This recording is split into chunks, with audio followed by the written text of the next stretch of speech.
Yep, that time of year, baby. Dave Shoulder here, telling like it is for March Madness, even though it's not quite March yet. March Madness. So we'll dim that music there, but as you see the brackets on the screen, we already had one playoff game last night as Ward Melville, after being down 5-0, kind of pulled away steadily. Excellent win versus a tough Newfield team. And Raj is a great shooter. Saw him all summer. Shot the hell out of it. Got the big guy Lorenzo. So Ward Melville pulls away, and Coach Alex gets a good win. And they get to play Bayshore for their fine efforts. It's a dubious honor to get to play undefeated Bayshore on Friday, but we'll start with the double A's, which tip off in about an hour and a half. Looking forward to watching it. It's a great time of year watching all these games over our break here. Thursday, February 22nd at about 2:30. Got my UVA hat on. My man Gordon got his job at University of Virginia, assistant athletic director for business operations. ACC going to taste a lot better. Looking forward to seeing him grow in his career. Had all the voting this week. A lot of good awards, but as always, we have the seeds that come out, and sometimes the seeding committee for the 25,000th year in a row has avoided the question of, can you give us in order what matters first to last, or first, second, and third at least? Give us something, but nope, never give you anything back, because that way they can make no rhyme or reason out of things and get away with it. So here we are with that again, but that's all right. Double A playoffs today. Single A's really tip off on Saturday. Triple A's tomorrow. Some out bracket games, although not really out bracket games, I guess, when you have that many games. Thursday, we got, like I said, 11 teams in the A's. We had 9 teams in the Triple A's. 11 teams in the Double A's, I should say. And we have 7 teams in the A's. And then we got the B, C's, and D's the next week, later in the week. So we have some time to go. With that, we'll try to check in every day. We'll see if we can check in Sunday after, unfortunately, there'll be a couple of rounds of double A's will already be chewed down to 4 teams, but we'll try to check back in. Maybe we could check back in Saturday if we could. Just some great matchups, great time of year. A lot of fun. We'll start with we can start with the like I said, we'll start with the triple A's. Like I said, Newfield last night. Nice job by Coach Gala getting his team into this playoffs. Play very hard. Saw them a couple of times this year. This NFHS and YouTube is just amazing to watch all these games. It just allows you to see everybody. And it's such a great thing for technology that we get to do that. Now they get to play Bayshore, which is, like I said, never a good thing. Bayshore's got Smiley, who's Billy Smiley's son, former excellent player for Hills East T-Birds, myself. They have several 2-level, 3-level scores here. Smiley with 16.3 a game. Wilson, 15.9. Bumpers and Broomfield can really shoot the 3. Tempo's good. Plus, you got Kenny Parnham, one of the best coaches for my money at any level in Long Island, Zane for a long time. Great coach for the boys, great coach for the girls at St. Anthony's and New York Tech. Done a fantastic job for every coaches. Also a good guy, so that helps out. And Alex done a great job with Ward Melville program since he's gotten there. And they got a tough assignment, but fresh is all on Bayshore. So obviously you go into that game feeling free. We've all been in that situation before. Ward Melville averages 55 a game. The thing about Bayshore at Stunge is 73 points per game, allowing 45. So they're experienced and just really taking care of business on their end. And there's some really, you can always tell the greatness of a team when you look at some of these point differentials. Another great game we're gonna have Pat Med is gonna get to play Comac. That's the 4-5 game, and that's 4-5 game is gonna be very exciting.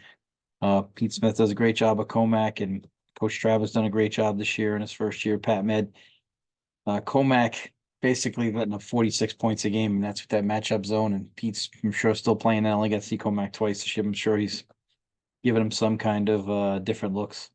Pat Med has been in very many close games, averaging 57 a game this year. So that's 11-point swing between what Comac's allowing and Pat Med's given up. Magiacomo's been the underrated guy for Pat Med. He's getting all the boards, going to BU for lax. Reading 17.6, 59 free throws. Showed you that he's getting to the rack, having a tremendous year. Icorn, 34 3-pointers, which is a hell of a job. 13 points per game. Gilliam, 25 3-pointers, 52 free throws. He's a multi-level scorer. So this is going to be a fun game. Comac's got three guys averaging A+ a game, but then they got Wagger, who's just Mr. Everything, 18.7, 44 threes and 87 free throws. So Comac, Pat Met is going to be a game I'm just so excited to watch. That game's at 5 p.m. Again, we can never get Section 11 to stagger the games. They always complain, well, I can make more money if you would stagger the games. But again, we taking a solid answer on that. We're still waiting to see what the hell that answer is for the last 20 years. But stagger the games and put it into the before the season even starts, that the one seed plays at this time, the latest middle seeds play at this time, and the last seeds play at this time.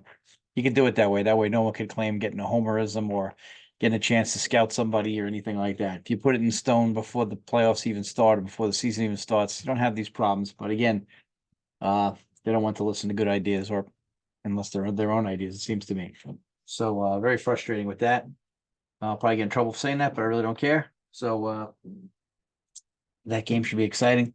Then, of course, we have Northport against Northport's playing Brentwood, a 3-6 game. That's hard to imagine that is a 3-6 game. That's a hell of a game there. Boylan getting 12.5 a game. Fenland getting 11.3 a game. Cipollino getting 78 free throws, 12.4 a game. Northport's averaging 56 a game. Again, Brentwood, 69 points, letting up 51.6 points a game. So Brentwood's obviously has some big advantage with their tempo. We'll see if Northport, Andrew's the master at getting the tempo the way he wants, and Anthony knows what he has and knows what he has to do. These guys have faced each other many times before. For Brentwood, you got Snell with 13.3, Ramos 9.8, and Dennis with 17.9 points a game. So Brentwood's got quite a talented group. Should be a fun game. Another game that, again, we have to choose between the different games that are around here. That game is also at 5. Thank God North Bab is playing Floyd at 12. So it just goes to show you that section could do this if they wanted, because how would you have 2 games at 5 and then have one at 12? Well, obviously, if someone stinks enough and makes enough of a gripe, things can happen. But of course, sometimes our words are not listened to, obviously, and just wasted on people who don't want to hear. So again, William Floyd getting a game at 12. I'm sure they fought to get the game at 12. Whatever they did, that means the games can be staggered. And then we could all get to see the games, and it'll be a lot of fun. And we get more attendance at games, and you could raise more money if that's what section wants to do. Whatever we want to do, we could do that. But if we could stagger the games, that'd be so much fun. And we get to North Bab Floyd scrimmage. North Bab, very good team. One of the best juniors around. They got 13 points per game. With Julie Quinn's averaging 12.5 a game. North Bab, if you look, 59 and 56 is their spread, so they're used to the close games. Floyd's had a hell of a year. Coach Slinkowski's done a great job. 67 and 44, their spread. So obviously Floyd watched them over the summer a lot in the Summer League of Brookhaven. And the Urasan boys combined for 13 points per game. Smith, 15 points per game. King, 10 points per game. Moses has been on the boards. McLean, 13 points per game. Floyd has really been excellent. North Bab and Floyd, such a fun game. And it's going to be just a great round of AAA basketball tomorrow with those 4 games on the slate at 5, 4, 5, and then, of course, noon. Thank God for that noon game tomorrow. We can check that one out. Hopefully, all these games are on NFHS and so forth. If we look at that AA bracket, it's just more excitement. I mean, just incredible matchup against Belport East Iceland about to tip off in about an hour and a half at 4 p.m. Belport's got Glenn averaging 15.7 a game, 2-level scorer. The tempo is pretty good. Freebie, 10.6 a game. AA, I mean, East Islip Rob is the master of tempo. I'm sure him and Pete are going to be battling for tempo all night. Soriano and Talt are very good, and Kearney's very underrated. He's a guy that can have a big impact in a game without even putting up a lot of numbers. He's He's a smart player. He knows what he can do. He knows his role, and he can affect shots. And East Heights plays great man-to-man defense, and it's going to be a really fun game. That's the one I'll be peeking in on tonight. Rocky Point playing Deer Park. Rocky Point with a great run to make the playoffs. Jimmy Jordan, fantastic job. Morrow, going to can the key to handling the pressure. I think first team to 50 here wins. So they're both greedy, tough teams, but they have had nights where scoring is difficult for them. Nelson 14.7, two-level scorer for Deer Park. Gardner 11.1, monster on the boards. So they're a tough team, and Deer Park's gym, tough place to play. Going to get the tempo going where they want to get it. Like I said, both teams gritty and tough. Like I said, first team to 50, I really feel has a good opportunity here to win this game. I'm sure John's going to have his guys all souped up and ready for 7 o'clock game tonight. So that's staggered again. So that's nice to see. We can watch a couple of different games. And then another excellent game today, Amityville Hills West 7-10 matchup. Going to be a ton of fun. They've already played. Amityville beat them twice this year, but second time is was a close game. If you look, it's pretty crazy. I mean, Amityville's 60 and 58 of their splits. Hills West is 57 and 55 their splits. So it's obviously close games. I think Williams is one of the most underrated players in the county. And if Amityville gets the game in transition, I feel like be a tremendous advantage to them. Williams and Dickerson do a fine job, and Coach Jack has a ton of experience, so we know that he'll be ready. Bill Mataratona is obviously back, done a fantastic job with Hills West again. The thing that people don't realize about Hills is how physically strong they are. They have a young team. If you look at them, they're very physical. Brooks, Corso, and Reich are all good players. So Reich, but my apologies on any pronunciations that are wrong.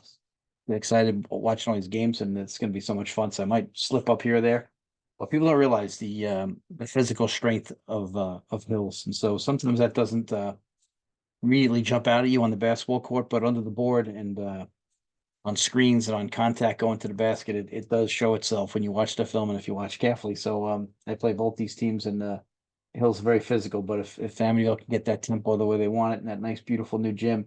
It's going to be a fun game. It's going to be a fun game to watch. I'm going to get two computers going so I can go back and forth on these games here. I'm looking forward to that.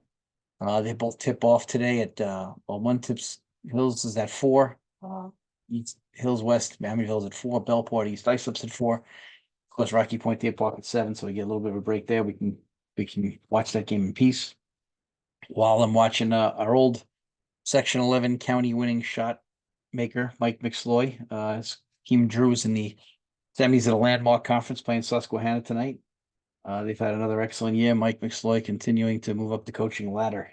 So he's fun to watch the old point guard move up and do a fine job with Drew University. And, they play great up tempo style. If you get a chance to go d3hoops.com and Drew Susquehanna, they played last week, and Drew pulled off a good win after Susquehanna beat him the first time. So this is the semis. The winner will most likely get Catholic, although you never know. The Landmark Conference is some of the best D3 basketball around.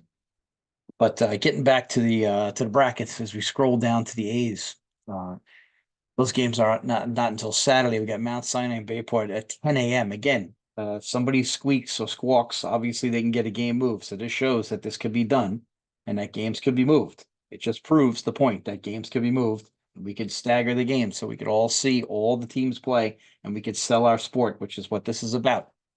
Bayport, Mount Sinai, the tempo of this game is going to be very fun. Mount Sinai does not back off from anybody with their tempo. They average 64 a game. Bayport averages 68 a game.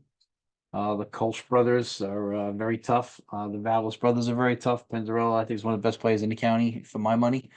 Coach McNeely is going to press. He's going to play up tempo, and they're going to have a good time. And it's a fun team to watch. And Bayport, it's just, in my opinion, one of the best shooting teams in the county. If not, everybody can shoot the ball. Mauris had an excellent year. Craig's had an excellent year. 2-level scores, so both of them scrimmage both of these teams. Didn't fare well versus Mount.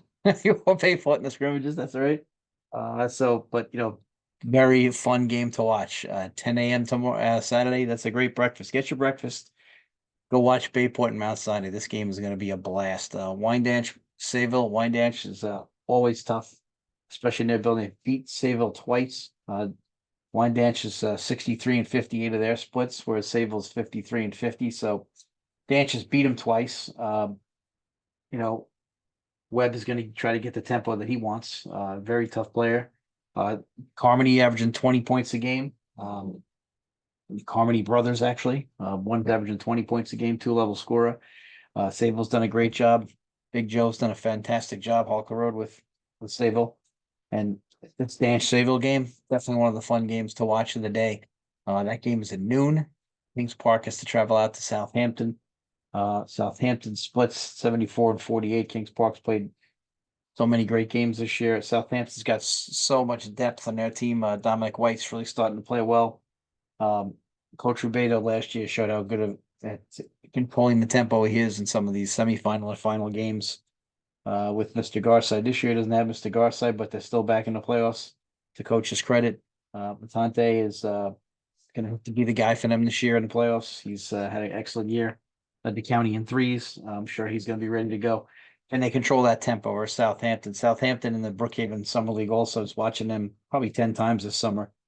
They just, force that tempo on you. Really tough for you to be able to resist their tempo. But Coach Rubé, like I said, last year, did a fine job. And Herm's going to try to put his stamp on the game, and Chris is going to try to put his stamp on the game.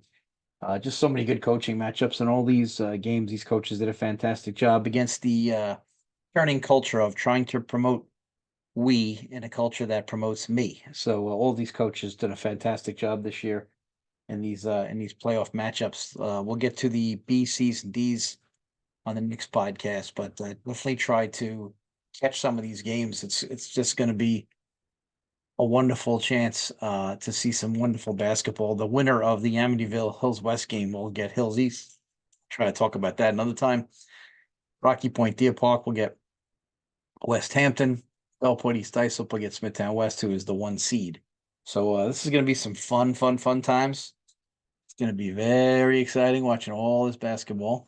It is going to be a blast. So I'm hoping that we can all get out there and see some great games, and we could find a way to have some fun. And just let the refs ref, let the coaches coach, and let the parents stay out of it, hopefully, and not yell shoot from the stands. And we should all be all right. And that's how we got to roll with this. If we can do that, we'll be all right. All right, so we're going to say goodbye for now. I'm going to try to get back on here Saturday morning, Sunday morning. It's going to be tough. It's the first game on Saturday morning at 10. Also planning spring league and summer league and things like that already. So it's really difficult to do that. But we'll catch you later on Telling You Like It Is. Dave Scholler will March Madness playoff edition. It's still February 22nd. Looking forward to it. Thanks again.